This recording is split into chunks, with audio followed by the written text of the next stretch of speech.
For Police Chief Daniel Rourke, the early mornings were sacred.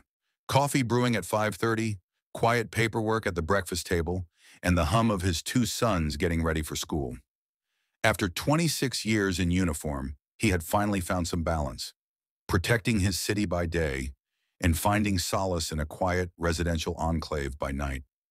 When he moved into Grayson Ridge, a private HOA-managed neighborhood just outside city limits, Chief Rourke thought the space would suit his off-duty life. His home backed up to a private access lane that connected to a small, rarely used municipal facility. On weekends, that lane served as a loading dock for the city's community food outreach program, a project Rourke had helped develop during the pandemic. Each Saturday morning for just 2 hours, a city-marked van and a refrigerated truck would pull up to the back lot, where volunteers would load up boxes of supplies, food, hygiene kits, donated clothes, quiet, clean, and organized. No blocking of streets, no noise complaints. It was a lifeline for hundreds of residents in need, and it all ran through a loading dock 30 feet behind Rourke's property. Then the letter came.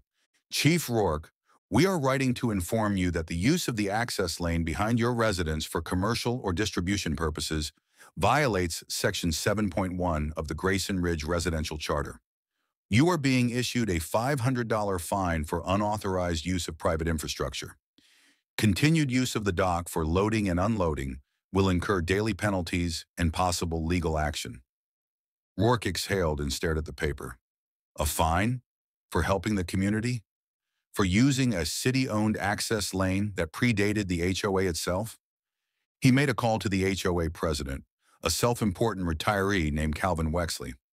Mr. Wexley, Rourke said evenly, those trucks are part of the city's food relief efforts. This isn't a business, it's a public service. Well, Wexley snapped, we've had complaints about noise and heavy vehicle traffic. This is a residential zone, not a depot. It's 2 vehicles for 2 hours once a week.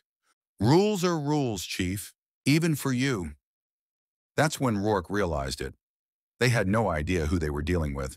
He wasn't just a homeowner, he was the city's police chief, the same one who helped write the mutual aid agreements and zoning access clauses that made that food program possible. He hung up and got to work.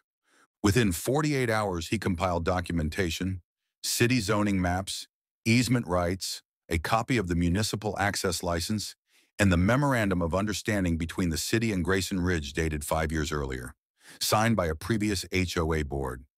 Then he added one more item, a statement from the city manager confirming the dock's ongoing legal use as a distribution node for public welfare operations.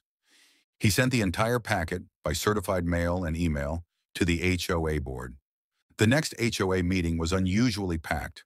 Residents wanted answers. Why was the HOA fining the police chief for running a food bank? Rourke stood in uniform, calm and direct. This isn't a commercial operation. No one's making a dime. Those trucks bring meals to over 300 homes a week, including some right here in Grayson Ridge. This dock was granted municipal use before this HOA even formed. And let me be very clear, if you interfere with a city-sanctioned public service, you risk civil and criminal liability. There was a long silence, then a slow wave of clapping from residents who had no idea what was going on until he spoke. By the end of the week, the fine was dropped. The HOA board issued a formal apology and passed a new resolution. Any public service use of the rear access dock was explicitly exempt from fines or interference. Wexley resigned a month later, citing a shift in personal priorities. Now, every Saturday morning, those trucks still roll in. Volunteers still load crates, and Chief Rourke watches from his deck with quiet satisfaction, not just at the food being delivered, but at a neighborhood finally seeing past its own rules.